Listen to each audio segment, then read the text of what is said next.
as easy and accessible as possible. I'm blown away by the website. I tweeted it out on my own account this morning because I really think it's important for people to see how easy this initiative and accessible it is. The website design is just beautiful. It's forward-looking. It's futuristic. It's as easy as an app on your iPhone, to make it really simple for parents who, to Cheryl's point, are so busy, and filing taxes for many is, it can be a headache, but this is something to really look forward to. And so for families with children and newborns who are eligible for that $1,000 really startup bonus, that seed in the account to get this investment started, it's an incredible thing that so many parents across the country can take advantage of now. And even if your child was born outside of the eligibility years, you can still sign up for an account at any time, and you can start that seed fund with your own investment. I also just want to point out how incredible this initiative is because it brings the private sector and the federal government together, which is something President Trump does best. He is a businessman at heart. He is running the federal government like it's a company, trying very hard to, cutting through the bureaucracy and the waste and the fraud. And this program, this initiative, is an example of seeing philanthropists and businessmen and women and entrepreneurs come together with those at the highest level of government to do what's right for American families. So also big thank you to Michael Dell and his wonderful wife and the Dell family, who have been just a huge part of this, and all of the other successful Americans and companies who have generously donated. Two stats I want to point out, if I could. I like to bring the receipts when I know the press will be in the room. 38% of Americans don't own stock, but with these Trump accounts now, every single newborn child within the years of eligibility will be invested in the stock market. And I think that's a really beautiful thing. And I know Secretary McMahon at the Department of Education is working really hard to sort of upgrade our curriculum across the country, allowing states to lead first so that children can learn about the stock market, can learn about our economy, can learn about these basic life skills that they should be taught in our classrooms. This is something our children are going to be learning about for generations to come and benefiting from themselves. And then secondly, this statistic blew me away so much, I had the fact checkers fact check it again, but it's true. As parents, if we make maximum contributions to our child's Trump account, the projected value will be nearly $1.1 million by the time they are 28 years old. That is incredible. By the time your child is 28 years old, the Trump account could earn them up to $1.1 million. I'm 28 years old right now. I wish I had a Trump account back in 1997. So this is amazing. Yes, indeed. And I think it's so interesting to look at this retroactively, understanding that for many Gen Zers in our country, financial literacy was never a part of our curriculum growing up. No one taught us how to file for our taxes. No one taught us how to purchase a home or to invest in the stock market. Or even to fill out a job application. Absolutely correct. So making sure that our children have this capacity is so, so important from the education side. But Cheryl, you talked about parenting as launching your children successfully into the world. Are you hopeful that new parents, and this generation of new parents in particular, has the chance to learn some financial literacy along the way with our kids through this program? Well, I do. I think that this program is so helpful in that way because, like you're talking about when you were growing up, when I was growing up a long time ago, we didn't talk about money in our house. We didn't have any money in our house. My parents worked very hard and they were just getting by. But even to talk about finances, to talk about money was so stressful. And it was stressful because we just didn't have any. So to start an account that has money in it, that is going to be that child's account, is such a great way to introduce finances, financial literacy, financial independence, and a great time for parents to be able to talk about it with their children. And, we all know every child develops differently at different ages. So as a parent, you can keep connecting with your child when they're 8, when they're 10, when they're 12, and look at the account, look at what that interest is. And like you were talking about too, having parents I don't want to say donate. That's not the right word, is it? Invest, contribute. And even, like Kevin O'Leary was saying, once you start working, I started working when I was 14, to have an employer invest in that account is very exciting. And it is hopeful. It's the opposite of stressful. It is time to talk about your child's future with them.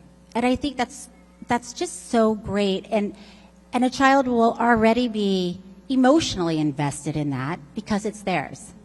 Not only is this creating a major pendulum swing for the financial security of our children's future, which is so important in and of itself, but Rebecca, I think this also marks a huge cultural shift that we're seeing in response to what can only be described as the degradation of the American family we've witnessed throughout our lifetime. In the last several years, marriage rates have been at a historic low. We know our fertility rate as a country is at a historic low. Our vice president spoke last week at the March for Life here in D.C. about his goal and dream to have America make more babies, which they are putting their money right where their mouth is as a beautiful second family right now in office. Your organization does incredible work ensuring that moms feel that greater sense of service to our society and culture at large. Do you think we may see more moms and dads as a result of this program? Yes. Short answer, yes.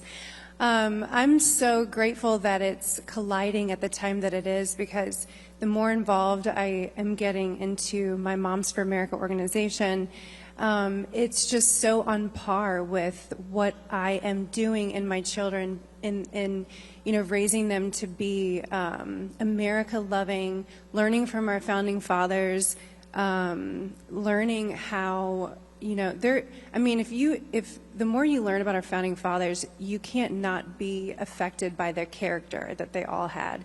And instilling that in my children, starting at, my daughter, I have a couple books, but she's only 2. My 6-year-old is really, at the age, like you were saying, Cheryl, every age is different, and you kind of have to just figure out how you can relate to them at that point and how you can teach them things at that point, because then it changes. Like, as soon as you figure out your child, like, they're changing. But I think that it's just another way to invest in them and to love our country even more, and to be grateful and know the privilege that we have as Americans. My husband is born in Denmark, and so he has a very unique perspective. He's always had the American dream ever since he was my son's age. When he was a little kid, he wanted to move over here because he's a numbers guy as well, so he understood the opportunity. And so that is very exciting, and accountability as well. Accountability because how I grew up, my parents got divorced and my life was a mess, and it's fine, it made me who I am, but I didn't have any kind of foundation to build on. And in the beginning of my life, starting out, I always felt there was a hindrance, and that was I wasn't financially free to do anything. And even after I took out loans for college, I just, you have it on your credit, and then you can't, so it's just the fact that I get to do this for my children is really, it makes me emotional, because it's really setting them up for an amazing life. But accountability, I have a funny story to tell you. My 6-year-old's in debt right now. And when I told him that, he was like, "I'm in debt? What does that mean?" Because he thought it was okay to go on Amazon. He's not allowed to do that, but he went on Amazon and bought $800 worth of Pokemon cards. $800. And he's very much into soccer cards and Pokemon cards. And so when I actually told him about his Trump account, he was so excited. He already started thinking of the business that he would have. He said, "I don't want to go to school. I want to start a business with that money." He thought I said 3,000, but I said it's going to be more around 300,000. That's our goal. But anyway, he said, "I want to start now." And I said, "No, Mads, you can't do that." And he was like, "Why?" And I said, "Because you're in debt." And he's like, "Well, what does that mean?" I'm like, "That means that you can't do anything until you pay off that debt. You don't have money to invest in your business, because investing in your business, you have to go find the cards, keep them for a little bit, and then sell them. I guess that's how it works. I don't know."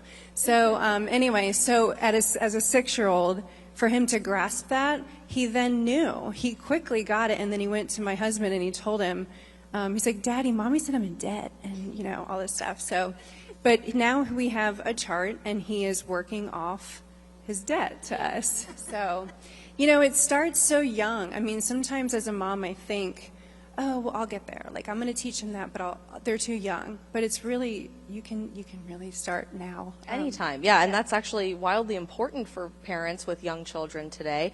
You mentioned passing on the American dream, and I think it's important for us to sit with that for a moment, because pretty much every pollster and media organization will tell you today that young adults no longer believe in the American dream. We think it's a disillusionment, it's no longer available to our generation, and yet behind us I see a beautiful headline that we're jump-starting the American dream for this next generation. That messaging is so important, Caroline, because I really do think that's setting the tone for culture at the top. It's not telling young people, figure it out for yourselves, we're going to continue borrowing from our country's financial future and throwing you under the bus as a process. To the contrary, we're flipping the script and the narrative in Washington through these Trump accounts by investing in the next generation and telling them you can be the champion of your own future, and generationally the American dream continues to survive. That's happening at the same time as a bit of a baby boom down the street at 1600 Pennsylvania Avenue that you are participating in. Can you speak to the culture that is We practice what we preach. Yes, you do.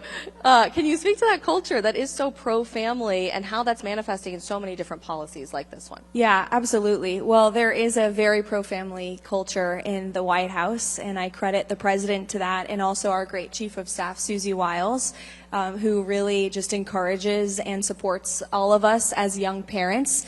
There's several other young mothers in the West Wing and many young mothers across the whole White House complex, but there's also several young fathers whom I work alongside. And so there are always children, toddlers, babies in the West Wing in our offices, and it's totally normal. And I think that's a really beautiful thing because we are able to not just work for the greatest president in our lifetimes, but also raise beautiful young families. And that opportunity has been provided to us directly by the president and our chief of staff, Susie. So thank you to both of them. But I think the fact that that culture in the White House exists is because the president understands that the essence and the foundation of the American dream is the American family. And I'm sitting and listening to Rebecca's stories of her household. You know, those will be core memories for your son. We all have core memories from our childhood. One of mine is when my mother brought me to TD Bank up in New Hampshire to start my very first bank account. I think I was probably 10 years old. And I remember bringing in my little purse and sitting with the bank teller and thinking, this is so cool. And that was my very first checking account, which was a joint checking account at the time with my parents, and watching that grow, and then working at our family's ice cream stand throughout the years. And these Trump accounts are going to really form core memories for parents and their children within their households, which will set up our country one household at a time for success. And in addition to these Trump accounts, these are a huge initiative, but it's just one small piece of the puzzle with respect to all President Trump is doing. If you look at the One Big Beautiful Bill in its entirety, the largest middle-class tax cuts for working families in American history. No tax on tips for service workers, no tax on overtime for our law enforcement officers and anyone who is working overtime to try to make ends meet. No tax on Social Security for our seniors. And in addition to prosperity, the other most important facet of the American dream is safety. And as a mother, there's nothing you want more than your child to be safe and healthy in this country. And thank you to your husband for all he's doing to make America healthy again. That's an amazing movement that the president promised, and he delivered by appointing your husband and all of the great work they're doing at HHS. But I think safety and health and prosperity are really the three things as parents you want the most for your children. And if you look across the board at all of the policies this president is implementing, from Trump accounts to border security to working with local law enforcement to make our cities safe places for American families, removing dangerous, violent criminals from American streets, and again, making America healthy again. Just everything this administration is doing is restoring the American dream, and it's very exciting to be part of. And it really does start inside the White House. Caroline and I, if you didn't know, met when we were interns for the White House in 2018. We started from the bottom together, Isabel. Life is crazy how it all works out. And back then, you know, it was classic DC work culture, I think, still. It always is, whether you're on the Hill or the administration. You want to be the first one at work and the last one to leave, really prove yourself, and it's always been that way in this city. But I can't tell you how many young families I hear from in the administration who are constantly told, it's 6 o'clock, what are you still doing here? Get home to your baby. You can finish this at home. That's so much more important in the legacy that we are building as an administration than any email you could be sending from here at the White House. And a huge component of that, Cheryl, that I'm constantly talking about with my audience in our show is this intergenerational family dynamic. There are so many new grandparents in America right now that are so excited about participating in their grandchildren's lives. My baby is the first grandchild on both sides, so we have very excited grandparents across the spectrum in our family. What do these accounts mean for you and your grandchildren, knowing that this is not just something we pass on to the next generation, but theoretically transforms our families and our economy moving forward into several generations? Yes, well, it's like what we've all been talking about. I think as a grandparent, it's exciting to sit down with a 3-year-old, look at numbers, ask, what do you want when you're 18? What do you want when you're 25? What do you want when you're 30? And if you had $1,000 right now, what would you do with it? Which is a really fun game to play with a 3-year-old because it's probably candy or Pokemon. But even just to talk to them, to hear them, and then like we talked about, when they get older, they'll have different dreams and ideas. But as a grandparent, as a parent, it's exciting to be a part of that.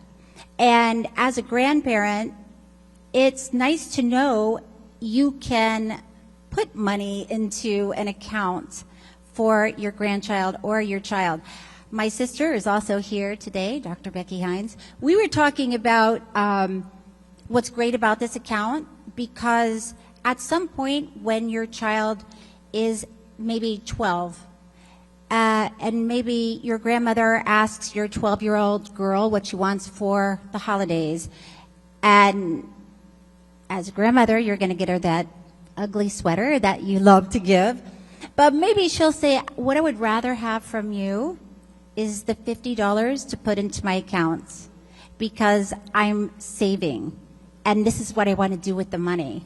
So it's a very exciting, empowering tool and learning tool. And so it's fun. It's like we said, they're invested emotionally and financially. So it's something that you can work together as a family. And we were talking about having a lot of siblings growing up, and I asked you if it was crazy having 7, because it was crazy to be one of 7. Yeah, because how many did you have? How many siblings? The 5th of 7. Yeah, 7. Yeah. So when you're in a big family like that and you're one of many children, a lot of times you don't have your own thing. You're waiting to get the hand-me-down dress from your sister or the old bike from your brother. But so to know that you have your own accounts and you have control over it, you get to decide what you're going to do with it. It's not your parents deciding for you. It's when you're 18, you get to decide. It's very, it gives someone a feeling of pride, a feeling of individuality and independence. Absolutely, and it's a huge shift, I think, into that individuality that typically when we were growing up, the idea was you had a college investment account and you were expected to use that for tuition dollars. Rebecca, you said your son wants to start a business when he turns 18 and wants to make sure that he has the chance to be an entrepreneur. What an incredible foundation to be able to give him.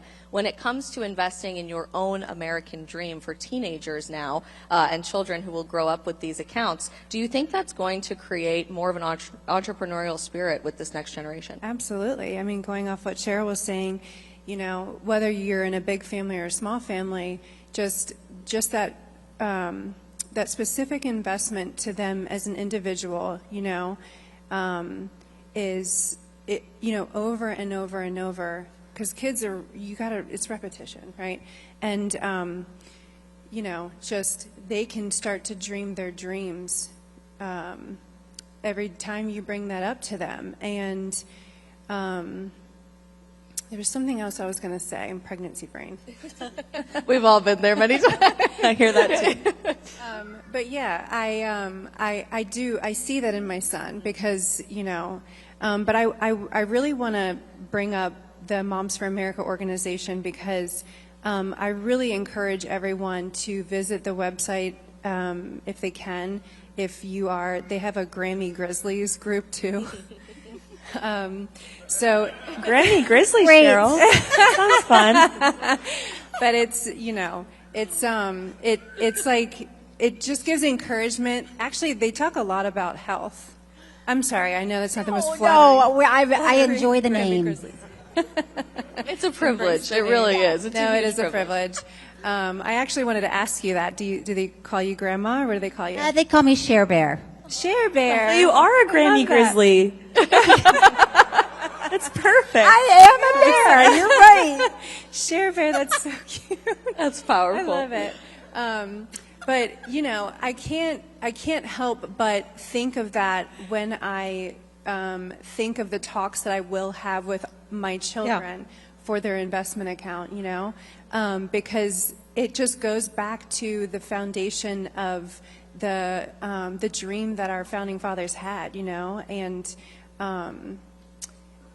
so. Caroline, I'd be curious to get your thoughts on this. The media is here today, and you deal with media day in and day out with your job. I'm already starting to see an interesting reaction to the idea that we do have a fertility crisis and a marriage crisis, a family crisis, as some sort of partisan political talking point, that it only applies to one side of the political aisle today. And I'm sure there will be many who come out saying, because it's called the Trump account, this is not a good idea for our society or a positive investment in the next generation. What message would you tell the media and those who might be skeptical about this, that this really is about all of our families and about the entire American people?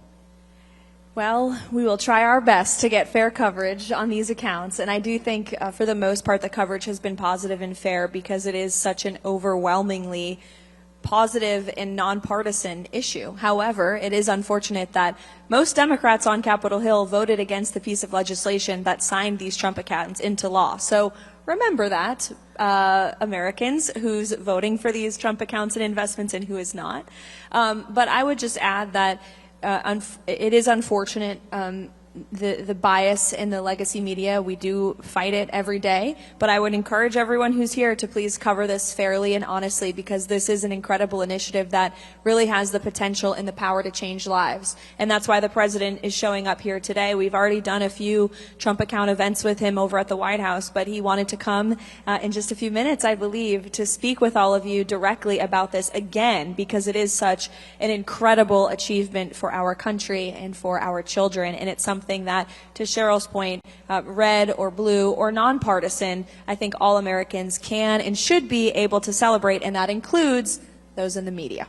One more logistical question I had for you, Caroline, about the program is something that really I haven't seen any coverage about in the media at this point. We know that if your baby is born within a certain window, they'll have the $1,000 bonus, which is a fantastic investment in their future. Parents can contribute up to $5,000 annually from a tax-deductible standpoint, which is amazing. But employers are also eligible to contribute to these accounts, and I haven't seen anyone talk about that. Can you share a little bit more about that? Yeah, so just to go back to the eligibility, if your child was born January 1st, 2025 through 2028, you're eligible for that $1,000 sort of seed fund to get the Trump account up and running from the United States government, and then an additional $5,000 each year contributed by yourself or others into the account, maximum $5,000. Employers are also allowed to contribute, which I think is an incredible thing for businesses, small, medium, and large. And it's something that I believe, as a young mother myself, and having a lot of friends who work in the private market and private sector, employers should use as a recruiting tool. I mean, how wonderful when you are trying to hire the best and brightest talent coming out of our colleges and universities to really use this as a recruiting tool for these young people who want to work at these big companies and corporations. You can tell them, we'll invest in you, and not just you, but also your future and your children. So again, this is just a beautiful example of President Trump knowing that the private sector often works best. And while he's the head of the entire United States federal government, finding ways to work with entrepreneurs and businessmen and women who are enabling the American dream. And those great men and women should not be demonized. They should be celebrated, and they should have a partnership with this administration and administrations to come as well. Cheryl, we've talked a couple of times about your husband's effort to make America healthy again, which we are so deeply grateful for. And I'm curious to get your perspective on financial security as an element of that. Health certainly is multifaceted when it comes to what we eat, the pharmaceuticals that we take, our mental health and spiritual health. But what will this mean for the next generation of Americans? I think it really speaks to mental health. Like I said, when I was younger, and when you don't have money, it is very stressful. And it's hard to talk about. You internalize it. You oftentimes don't, if you're a parent, you're not sharing that with your children.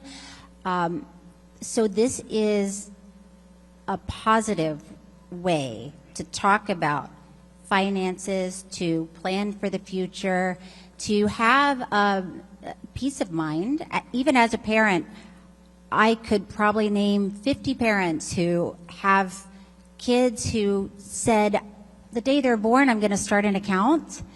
But the day they're born, you're already working 24 hours a day, and that may not have happened. And so for a parent, it gives you a peace of mind that there is an account there for that child, only for that child. So it brings you a sense of calm. You're talking about money in a positive way, which brings you some mental health ease. So I do think when you're talking about MAHA and you're talking about a healthy lifestyle, that also includes finances, because you can take care of yourself all day and eat right and exercise, but if you are under so much stress because you don't know how to make financial decisions, it will affect your health. So I think this program is, like we're saying, it's bipartisan. It's not about politics. It's about children and families, and I think it's really a great program. In our last few minutes together, I would love to switch gears a bit as we await the president's arrival here to just ask what this is going to mean for moms and what legacy you all are leaving as a mom for your family. Parenting has been so demonized in so many different ways in our culture throughout our lifetime, and I think young women especially have been told such negative things about the experience of raising the next generation, of experiencing pregnancy, and all of the beautiful things that come along with that. We have two pregnant moms here on stage today, and very busy women. We're all working women in our own way, but I think we would all say our family is certainly the most beautiful thing that has ever happened to our lives. So if you can share a bit about what that means for you and how you will encourage the next generation to experience that for themselves as well, that would be phenomenal. Rebecca, we can start with you. Thank you. So I never really knew who I was until I became a mom, and I know that may sound corny, but it's absolutely true, and I didn't know what I was capable of either until I became a mom. And going back to what Cheryl was saying, I will testify on that. That was me in my 20s and even into my early 30s. Mostly my 20s when, you know, you should be like, this is me, it's my life, I'm, you know, going out into the world. But I didn't have that. So, but yeah, it's motherhood for me has been a constant refining process, and it's never done. Like God does so many things through my children, to me as a person, and you never know how many faces selfishness has until you have children. And you're like, I'm starving and I'm tired. When is it about me? But, you know, you're always putting them first. And it's the biggest sense of purpose I've ever felt. And it's the biggest dump of joy at the end of the day. And I've done a lot of cool things in my life, but there's absolutely nothing that I can compare it to. It's the most rewarding thing, and it's also has a very, there's a stigma attached to it. Like, your life will be over if you have kids, or you're not going to be yourself anymore. But that's right, you're going to be someone better. You're going to be someone way better, and you're going to meet a part of yourself that you were destined to be. And again, I don't want to sound so corny, but it's really by God's design. Yeah. You know, we are the life givers. We are the heartbeat of the home, and we're the heartbeat of the nation. And we are responsible. We have the privilege to have the responsibility of investing in little humans that love you so much and putting them out into society. And if we just get back to that, I think that is another, part of the equation in America. And I just want to point just one thing. Like George Washington, his mother was, you can go throughout his journals and things, and he loved his mother. His mother did everything to, create who he was, really. And I didn't even know this. He was about to join the British Royal Navy. Did anybody know that?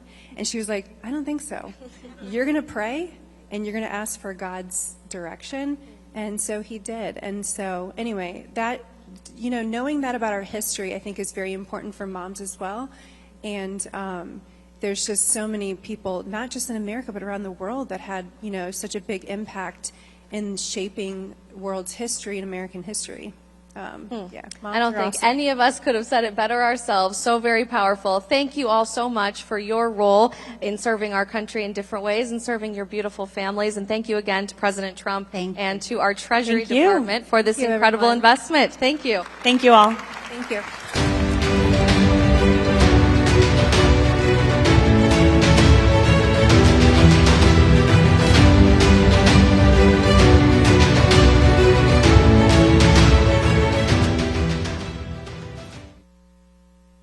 Sorry I can't be there in person with such a tremendous gathering of leaders and philanthropists. This first year under Donald Trump's leadership has been nothing short of remarkable. We've never seen a president accomplish so much so quickly for the American people, and Trump accounts are yet another great example of that progress. We believe this is a smart, forward-looking way to invest directly in young children and create opportunity that lasts for generations. I want to recognize Michael Dell and everyone in the room today who is helping make programs like this possible. At my company, Continental Resources, we want to lead by example. We encourage other companies to join us in working alongside the government to implement similar programs. We plan to do this in every state in which we operate, doing our part to give back and further build upon this program and leave a lasting legacy for the next generation. Thank you, President Trump, for your outstanding leadership. Hi, I'm Ryan McInerney, the CEO of Visa. Today marks another important step forward in what has been a shared and unifying goal: helping Americans build long-term financial security for the next generation. Visa has been a supporter of this effort since the beginning. With this bold initiative, the administration is truly investing in the American economy, helping families fund their kids' long-term financial security. Visa was proud to be among the first companies to announce plans to incorporate Trump accounts into our employee benefit plans. Additionally, Visa is going to work with our bank partners to enable millions of Americans to use their Visa credit card rewards to fund Trump accounts. It's a simple and powerful way to turn rewards into savings to help families save for their children's future through everyday spending. Through this new program, we are playing a part in this important effort to connect more people to the global economy, unlocking another channel for families to support their children and ensuring the next generation has a stake in our country's future prosperity. I would like to thank President Trump and the administration on the launch of the new Trump accounts. This is a simple and powerful way to give American kids a great financial head start. IBM is proud to build on the foundation that you are providing. In addition to the $1,000 investment from the U.S. Treasury, IBM will contribute an additional $1,000 for U.S. citizen children of IBM employees born between 2025 and 2028. IBM will add an additional $1,000 contribution when parents contribute $4,000 within 24 months of their child's birth. Combining the government's investment with IBM and parental contribution, a child's account could start with $7,000 or more by age 2. Without any additional contributions, this balance will generate tens of thousands of dollars by age 27, a great advantage towards education, housing, or launching a career. Thank you, President Trump. IBM is proud to support this initiative and help build brighter financial futures for the next generation of Americans.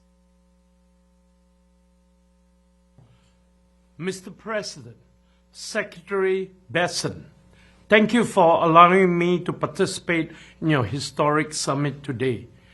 At Broadcom, we focus on the long term. We create technology that powers the modern world, from the chips in our iPhones to the AI in our data centers.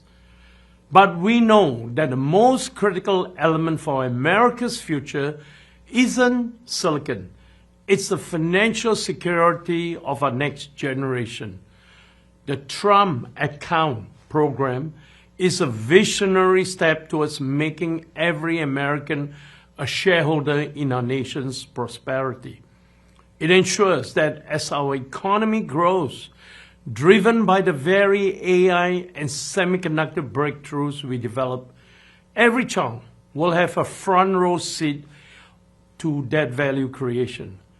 So today, I'm proud to announce that Broadcom is joining this mission.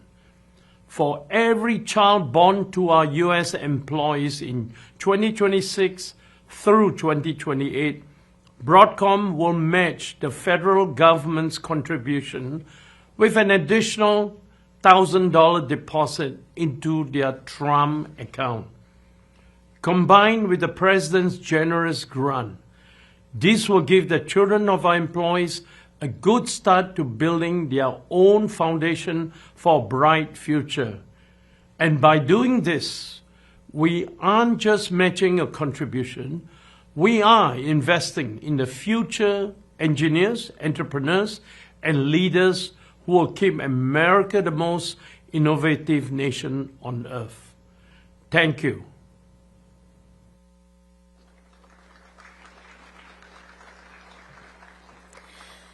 Ladies and gentlemen, please take your seats. The Trump Accounts launch will resume momentarily.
Fine.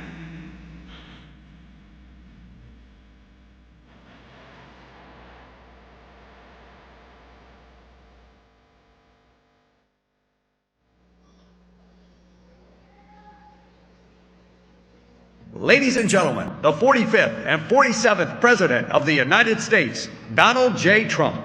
And I'm proud to be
All right, let's get down to business. That's enough of that. But how good is Lee Greenwood? He was with us right from the beginning. First time I walked onto the stage, I heard that song. I liked it. I said, let's use it. That was 10 years ago, and he's been with us all the way. Fantastic guy. There's never been a man that made so much money from one song ever, and I'm happy about it. But I'm delighted to be back in the beautiful Mellon Auditorium, a wonderful family. Tim Mellon is a great guy. He's the current version of the Mellons, a fantastic person.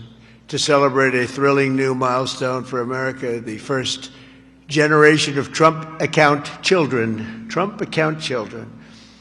For the first time ever, we're going to give every newborn American child a financial stake in the future, head start at life, and a fair shot at the American dream, something people don't talk about so much, at least not for the last 4 years they haven't been, but now they're talking about it big. This last period of time, it's been unbelievable. You see what's going on with our economy, the tremendous investments that's been made in our country. We have over $18 trillion coming in. The most, I think, was 3. That was 10 years ago, another country, not even our country. We have $18 trillion, and we have thousands of businesses being built all over the country, and hundreds of massive plants, so big, car plants, AI plants.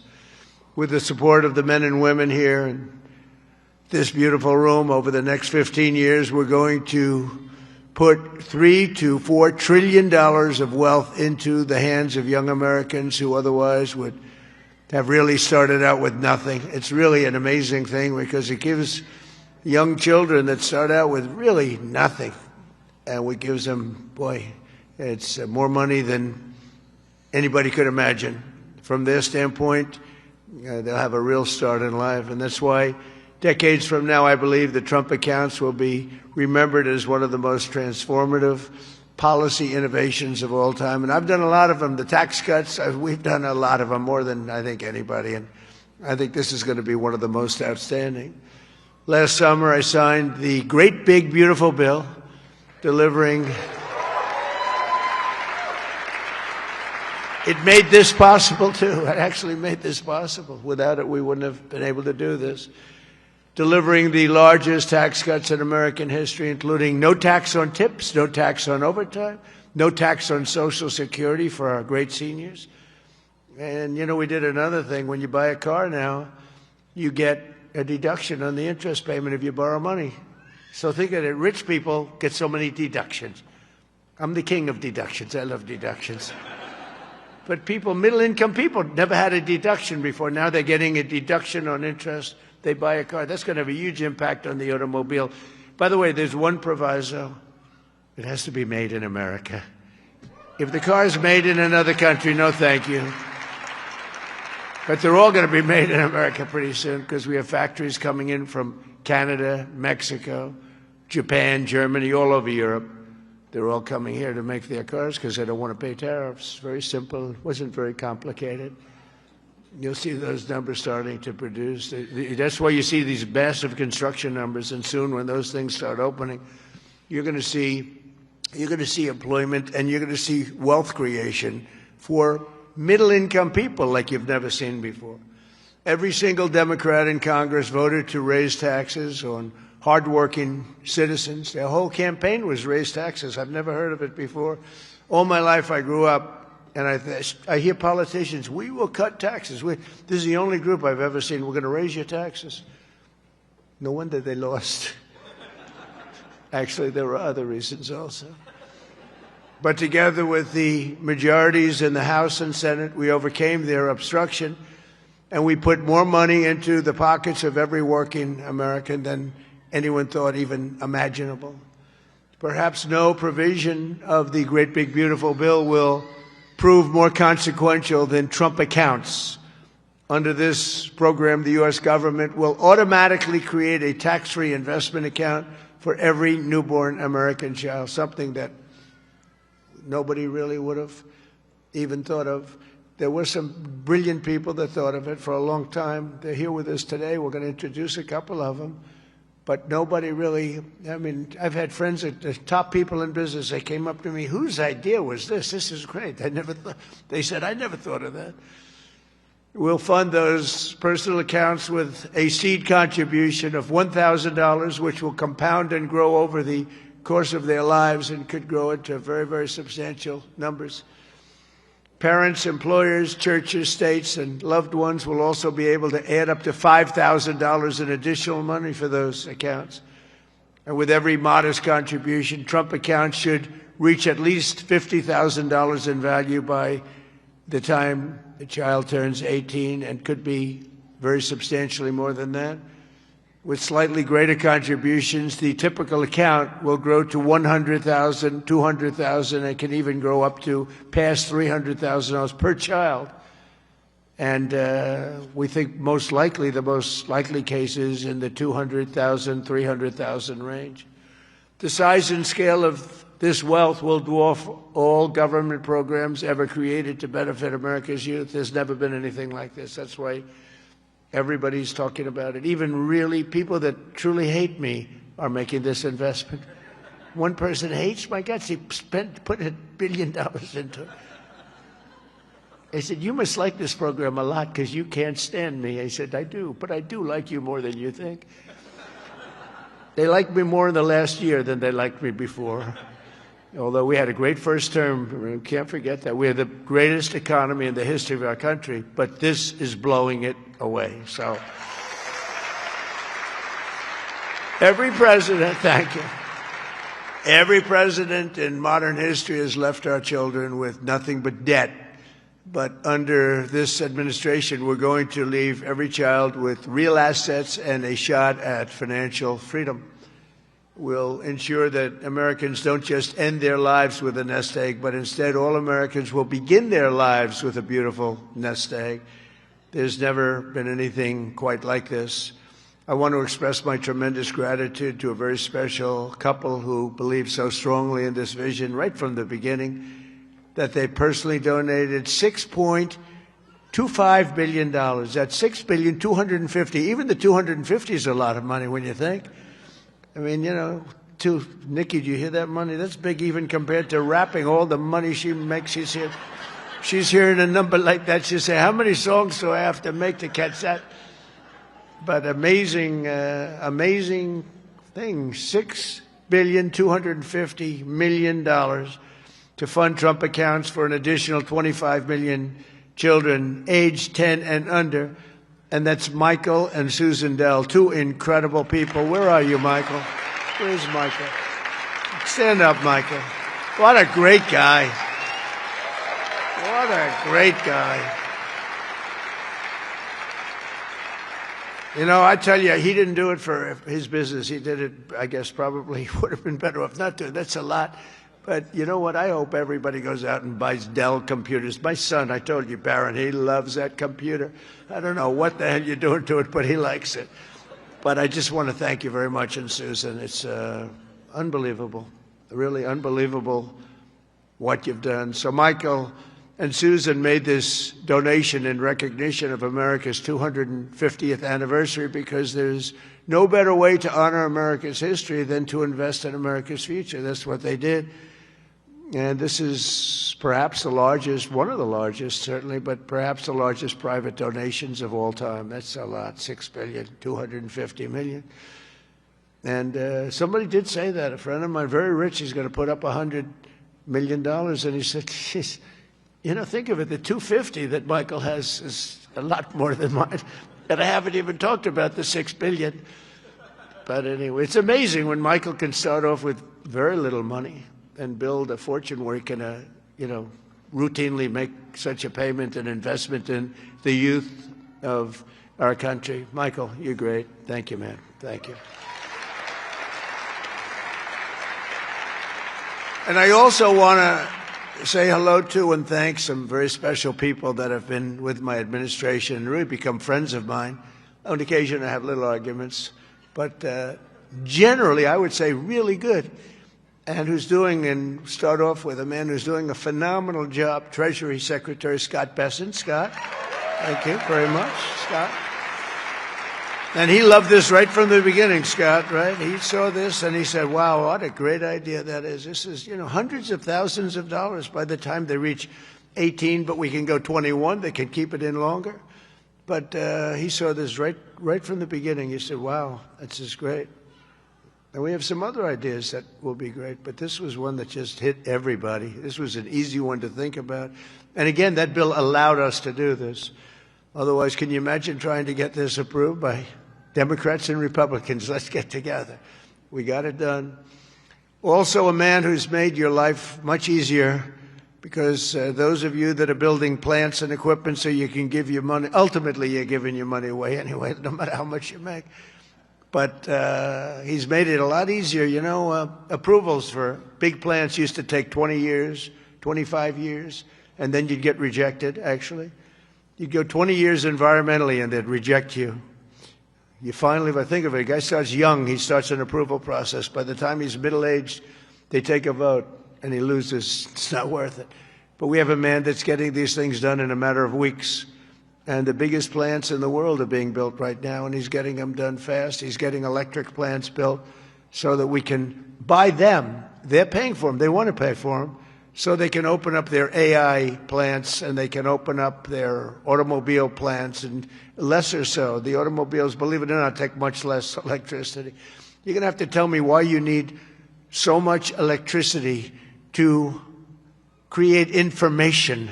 I said, what's your primary product? Information. Oh, I see. Information. It better be damn good information for the kind of money. But Lee Zeldin is a star, and he has been incredible. Thank you, Lee. And, you know, I have to say this. Scott and I were talking about it. So Lee went out to California after the fire, which would have never happened if they would have let the water flow from the Pacific Northwest, which everybody's been telling them, including me. Now I just opened it up. We literally sent in the military to open it up.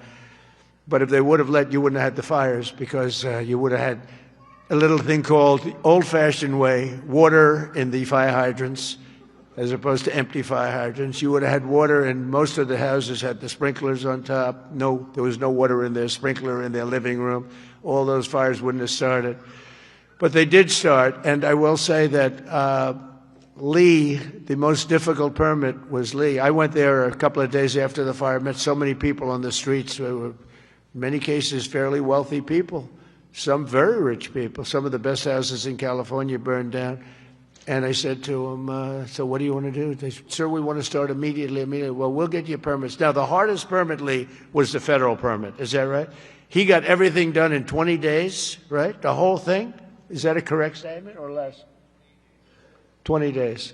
So he got everything done, 100% ready to go. And I went for a meeting, and this mayor, who's a grossly incompetent person, she said, we're going to try and have the permits done within 2 years. Remember that? I got into an argument. I said, you mean within 2 days, right?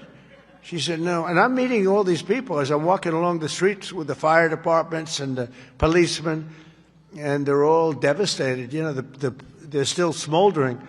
They weren't even allowed to go in their property. The Environmental Protection Agency local said, don't go on your property, okay? We said, it's okay, don't worry about it. Any problem is gone. Any problem is burned. Any germs are burned. They're burned. They were burned. Nobody's ever seen anything like it, but all so unnecessary that it happened. But we got it all done in 20 days, the whole place. And yet now, still, more than a year later, they don't have permits. Almost nobody is building. So I haven't told this to Lee Zeldin yet, but I'm going to put you in charge of getting permits. I think we're going to override the local authorities because they're never going to have it. And when I was told that there's a provision where you can override the local authority to get things done, because it's really, to me, it's a national emergency. What they've done to these people is horrible. It's just horrible. And they'll still vote Democrat. Can you believe it? After all, it's just, they get used to it. Although I must say we converted many. We'll probably convert a lot more. But I just want them to get into their houses. And I don't want a big section of the area built into low-income housing. They want to put low-income housing right smack in the middle of it. And that's not the American dream, you know? You didn't do that. And low-income housing is great. I built a lot of low-income housing, but you don't put it there. This is one of the richest neighborhoods in the world, and we're going to let those people. And I recommended strongly that everybody gets the approval, immediate approval to build a house, and you give them a 10% bonus so they can build a house 10% larger than they had before if they want, for all the suffering they've been caused. So they can build a little bit bigger house. So, Lee, if you want, will you accept the job?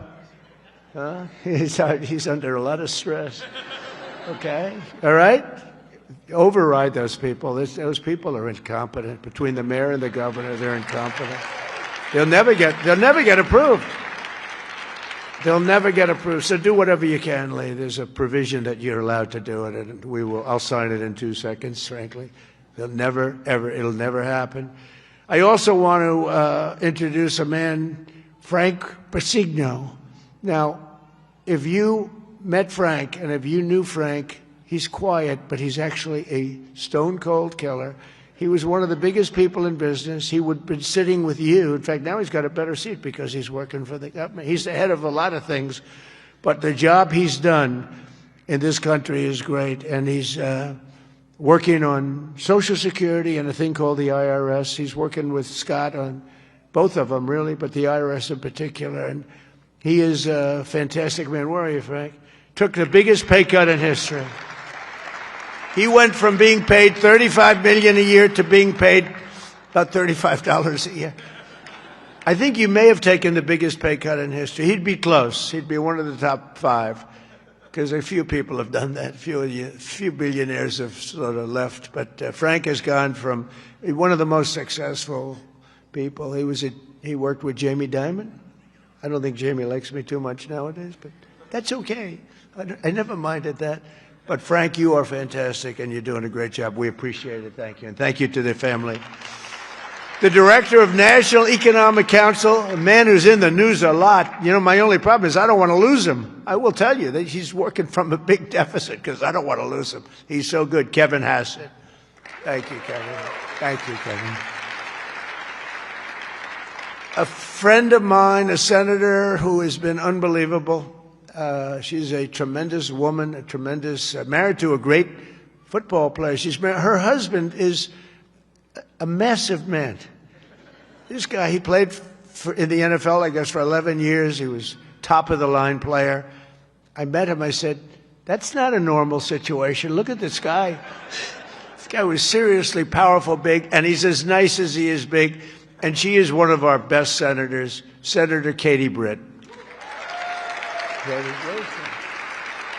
Thank you, darling. From Alabama. I love Alabama. We love Alabama. Marsha Blackburn is an incredible person. Unfortunately, she's running for governor. She's running for governor of Tennessee. I'd love her not to. I begged her. I said, Marsha, we don't want to lose you in the Senate. But I have to say they're lucky. They're lucky to get you because you are a talent and a great person. And you've been with me all the way, and I appreciate it. And you're a very special person. Marsha, stand up, please.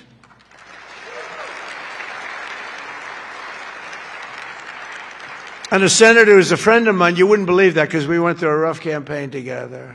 It was nasty. We got along so well, and we actually did joint rallies. Can you believe it? He wanted to get some of the action, so he's smart. He said, would you do a rally with me? But we did joint rallies, and the press used to say, will you ever, start fighting? I said, don't worry, it'll come. He said the same thing. Don't worry, it'll come. He's a very tough guy, very brilliant guy. In fact, when I said, because I had never gone into a debate before officially. My whole life was a debate, but I'd never debated before officially. And I said, let me find out about my competition. Who are these people? Because many of them, they were senators and mostly senators and governors. And I said, well, why don't we start with this guy named Ted Cruz? Let me, he was the best student at Harvard, #1 in his class. He was the best student at Princeton or something. And he was the national debate champion for 3 years. And I said, well, I don't like that. I didn't know that. I don't like that. And he was a very good debater. I will tell you that. He's a smart guy. But I'll never forget, because he was the first one I looked at. I just joined the ranks of politics. And the first famous, that was the Rosie O'Donnell. Remember that? Only Rosie O'Donnell? Ireland, you can keep her. Ireland has done us tremendous. The head of Ireland said, are all you people this way? We don't want that. But Ted Cruz has one thing that I love. If I ever have problems, because it's hard to get people approved, he's a brilliant legal mind. He's a brilliant man. If I nominate him for the United States Supreme Court, I will get 100% of the vote. The Democrats will vote for him because they want to get him the hell out. And the Republicans will vote for him because they want to get him the hell out, too. Where's Ted? Where are you, Ted? And with all of that being said, he's a great guy, too. He's a great guy. We've become friends, and he's a very effective person, too. Thank you, Ted, very much. The man knows more about tax than anybody that I know. Jason Smith, Congressman, wonderful person. Thanks, Jason. Thank you, Jason. Great job. Idaho Governor Brad Little, terrific guy. Thank you, Brad. Georgia Lieutenant Governor Burt Jones, who hopefully will be the governor of Georgia very shortly. They have a big race. He's leading by a lot in the polls. He was outstanding as a lieutenant governor. He's great everywhere, and I've endorsed him fully, so I don't want to, do anything that you don't know about. I have given him my complete and total endorsement. Burt Jones, where are you, Burt? Thank you, Burt. Great guy. Chief Design Officer of the United States, Joe Gebbia. Joe, thank you. Great idea. Great ideas. Also, we have Mr. Wonderful, Kevin O'Leary. I like Kevin O'Leary. Where's Kevin O'Leary? Come on. Kevin, it's so nice. He's with me 90% of the time. But when he's with me, he's really with me. Great. And we got the TikTok deal done. Who the hell thought we could do that, right? I know. I wish he wanted to buy TikTok so much, and I would have done it, but his price was slightly lower. Slightly. He's fantastic. What a good, you're an entertainer, businessman, you had the whole quality, so I appreciate. I know what you did. Having done The Apprentice, I see you on television, you have what it takes, right? So I appreciate it, and thanks for all the nice things you do. And Cheryl Hines, where's Cheryl? Wow. Married to a very, very powerful, important man.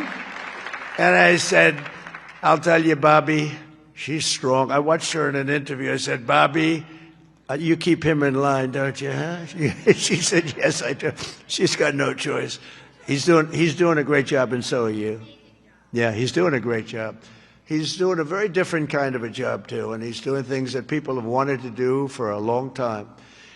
And they didn't have the courage, so say hello to Bobby, okay?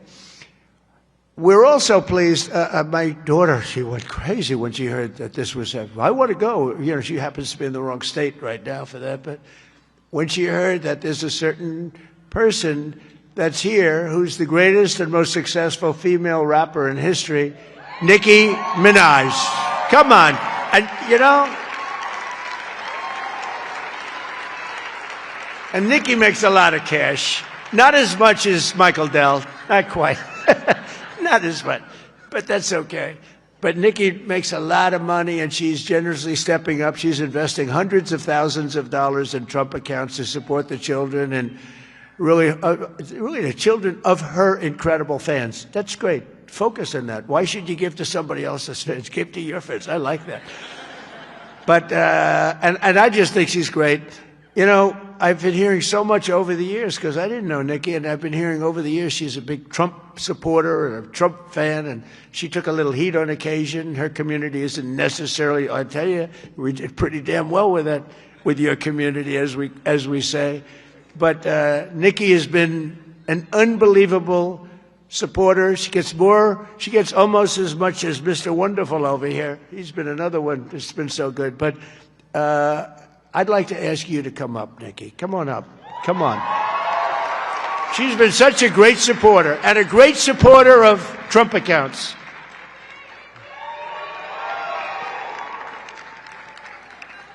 And I said, I'm going to let my nails grow, because I love those nails. I'm going to let those nails grow.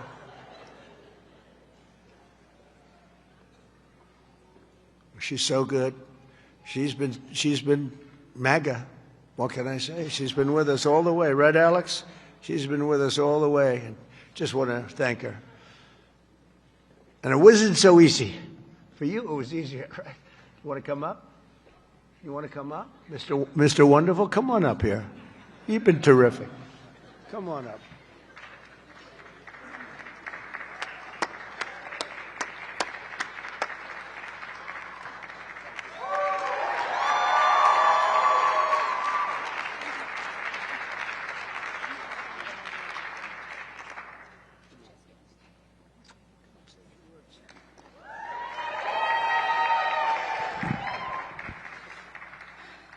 Hello. Well, I don't know what to say, but I will say that I am probably the president's #1 fan. And that's not going to change. And the hate, or what people have to say, it does not affect me at all. It actually motivates me to support him more. And it's going to motivate all of us to support him more. We're not going to let them get away with bullying him and, you know, the smear campaigns. It's not going to work, okay? He has a lot of force behind him, and God is protecting him. Amen.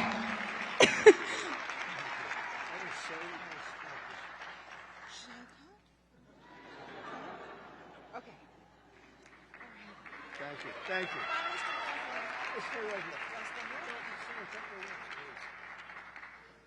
On behalf of all the entrepreneurs in America, I'd like to thank you, Mr. President, because we create 72% of the jobs. Companies 5 to 500 employees and All we care about is policy. We love policy, pro-business policy, and these accounts are fantastic for independence and support. I thank you very much. It's all about the entrepreneur, and I think you know that, sir.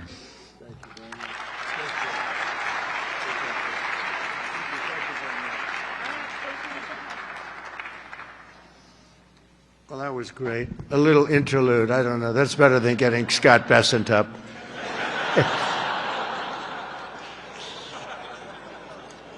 Thank you both very much. Two terrific people. When Trump accounts officially launch on July 4th of this year, every parent will be able to activate their accounts and access the funds at the trumpaccounts.gov. So it's all set up, all ready to go. It's beautiful. The site is beautiful. On that glorious day, we also expect to have commitments from generous private individuals in all 50 states, and they'll be making additional contributions for children in their own states. And already legendary investor Ray Dalio has pledged to adopt the entire state of Connecticut. That's pretty good, Michael. And thank you very much, Ray. Great legend. And today, one of the original advocates of this program has agreed to adopt his home state of Indiana, Brad Gerstner. And Brad's here someplace? Where's Brad? Come on. I think Michael and Brad, would you come up here, please? Come up here. I mean, this isn't exactly Mr. Wonderful and Nikki, but I think they might be worth more money than Mr. Wonderful, right? These guys are worth a lot of money. But Brad is donating, listen to this, $250 to Trump accounts for all children under 5 in Indiana. So every children, all the children under 5, $250, and he'll be donating tens of millions of dollars more in matching contributions to millions of children all across the country. He's going to make a massive donation already.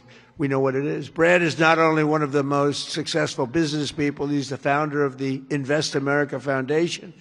And he's been working on this idea for years, and he was the one. He went over to see Michael. Michael loved it, and those two were a hell of a team, along with Mrs. Dell, who's been so great, Susan. I also delighted to report that dozens of major employers have signed up to add the Trump account contributions to their employee benefit packages, including Uber, Schwab, Charter Communications, and many, many others. And just today it was announced that Intel, NVIDIA, Broadcom, IBM, Steak and Shake, Coinbase, Continental Resources, and Comcast have all signed up for really big contributions. So I want to thank them. I want to have you two guys come on up. Would you say a couple of words? Brad and Michael, would you say a couple of words? That's fantastic. Only Indiana. You can't do bigger. We love Indiana, but, you know, how about Indiana, Iowa? No, we appreciate it. Big numbers. Thank you. Thank you. Well, 4 years ago, we set off on a journey to reconnect every child in America with the American dream.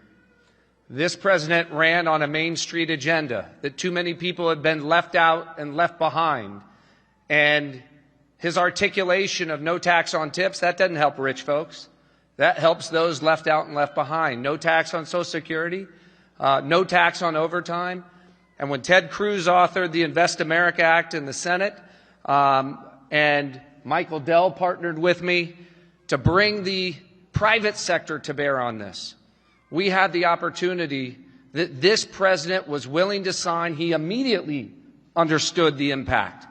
That this wasn't about the wealthy folks in America. This was about the 50 million American families who will be lifted up and reconnected to the American dream, because this is now the law of the land. Forevermore, every child in America, from rural Missouri to rural Indiana, from Trenton to Compton, is going to start off life with an investment account at birth, seeded with $1,000, where they privately own NVIDIA and Microsoft, all the greatest companies in this country, right? Not dependent on government, independent from government.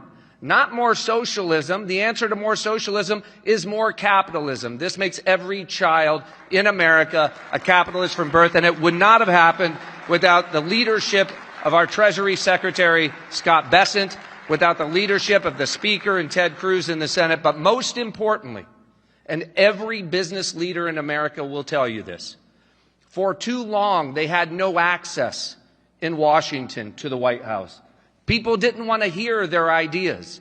This president is voracious in his desire to hear from America's leaders about how to make America better. This is citizen democracy at its best. An idea that started around a kitchen table in Silicon Valley makes its way to this day. I'm humbled and honored to be here, and I'm grateful for your leadership.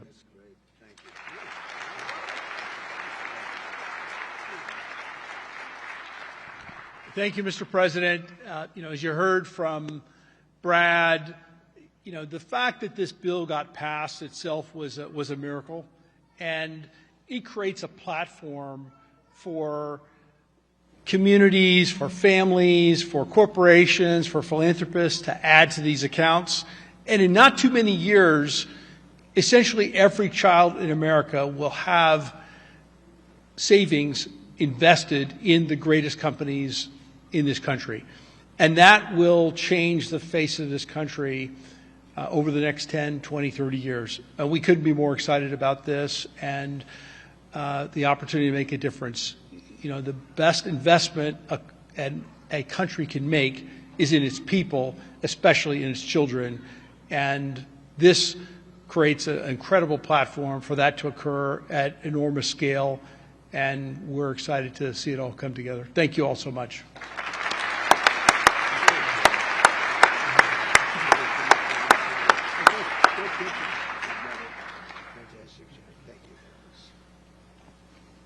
Those are two fantastic people, I can tell you that. I want to give a very special thanks to some of the CEOs here this morning. Vlad Tenev of Robinhood, what a job he's done. Where's Vlad? What a job you've done. Young guy. Nice young guy, too. Arjun Sethi of Kraken. Arjun, thank you very much, wherever you are. Thank you. Anthony Noto of SoFi Technologies. SoFi. Thank you very much, Anthony. These are the ones you read about, and Bill Ackman is here, Pershing Square, and Hock Tan of Broadcom, and so many others that if I name them, we'll be up here all day. But I just want to say that what a job you've all done. Incredible job. Everybody. Just about everybody in this room. Not everybody. I'm not in love with everybody, but a couple of them I don't like very much. But if they're here, I'm starting to like them a lot better because they're here for a very good reason. I'm officially calling on all employers all across America to follow the lead of many of these amazing companies and make matching Trump account contributions to benefit for the American worker, and they're going to benefit the American worker so much. This morning, I'm also pleased to announce that Visa is creating a brand new platform which will allow credit card holders to deposit their cashback rewards directly into Trump accounts. That's a big deal. Visa, thank you. Where's Visa? The head of Visa. Thank you very much, Visa. These initiatives could not come at a better moment because there's never been a better time to invest in the United States of America than right now. Who knew it would have happened this fast? I inherited a mess. We were a country that was laughed at a year and a half ago. We were laughed at. Now we're the hottest country anywhere in the world. Nobody even close. So, who knew this was going to take place this quickly? Right, Michael? I didn't think it was going to go that fast. I knew we were going to do it, but I thought it would take a couple of years at least. We just a couple of days longer than the first year, so it's really amazing. And just this morning as I'm running out, I see the S&P 500 hit 7,000 for the first time ever. So I say America is back. America is back. Since the election, the stock market has set 52 all-time record highs, adding $9 trillion in value. And $18 trillion of investment is pouring into the country. It's going to be higher than that. Just over 1 year ago, we were a country that lost its way. We were mocked and scorned, and every American child will now be and have access to something that is really incredible, and they can watch directly the economic boom that's taking place. This is a boom that's taking place, the likes of which we've really never seen. I don't think people, get it yet. not a lot of people, they don't get it. They don't see the thousands of businesses being built, the hundreds and hundreds of massive factories that are going up all over. But they're going to start to see it. They're starting to see it. I mean, if they're modestly intelligent, if they're very intelligent, they saw it about a year ago. With us today is Craig Smith, a fourth-generation family farmer and volunteer firefighter from Culpeper, Virginia, along with his wonderful wife, Heather. Craig and Heather have an 18-month-old son and a 1-month-old that they also welcomed just recently, twin boys. And they can't wait to activate Trump accounts for all 3 of their children this July 4th. Craig and Heather, do you want to come up here, Craig and Heather? Where are you, Craig and Heather? Come on up, Craig and Heather, come on up. Come on up. It meant so much to them. You know, people write letters. Every once in a while you get a letter, it just hits you. Craig and Heather, come on up. Thank you. That's great. Wow, look at this family, huh? They're a rich family now. The kids are richer than the parents. That's the way we want it. Thank you very much. Wow.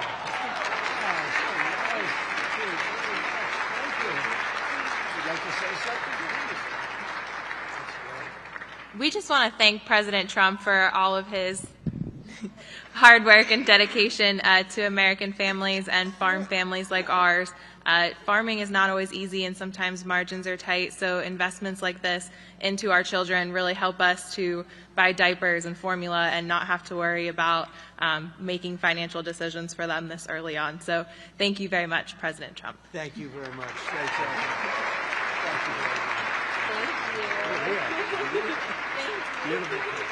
Thank you.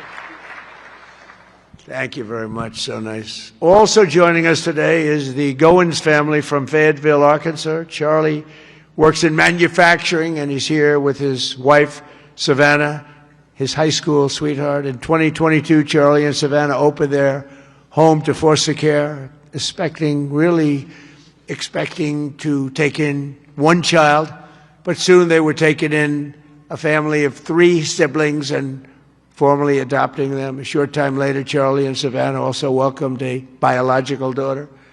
Trump accounts will give each of these children a much better start in life. And Charlie and Savannah, where are you? Are you down there? Do you want to come up? Come on up here, Charlie, real fast. We're holding up a lot of big business people. We can't hold them up. Michael will take back his donation. Say what? I want my money back. Come on up here. These are great families, but there's millions and millions of families that are going to be so amazed and so happy at what's taken place. Sort of a miracle, I think. Nice to see you. How are you? How are you? Oh, look at that. So nice. Nice. How are you? You want to say something? Thank you, President Trump, for having my family and me here today. My wife and I have spent the better part of our adult lives working to advance children in our community, and it was our faith that first led us to open our home to foster care, and it was God's plan that allowed us absolutely. And it was God's plan that allowed us to adopt 3 amazing children out of foster care, to welcome so many more, and of course, this past year, welcome our youngest daughter, Florence, into the world. It's through our experience that we've seen how opportunity, or the lack thereof, can really impact a child at the very beginning stages of their life before they even get a chance themselves. And that's why, my wife and I, along with some of the work that the First Lady is doing, we are working to help foster families, foster and adoptive families, and personally in our state with protections and support in our home state of Arkansas. Every child deserves hope, stability, and a strong chance at a strong future. And for young families, especially like ours, that your first priorities are, of course, your diapers and your wipes and your car seats and all that stuff. And so starting and investing into a investment account is not necessarily on the top of the priority list. And we're so thankful to have this. And I think this sends a powerful message that this administration believes that financial opportunity can start early, that it is intentional, and that it can impact every single family. And my wife and I are so excited that this administration has placed families and children like ours at the forefront of economic policy. And we're so excited for the future of the children and for this country. Thank you.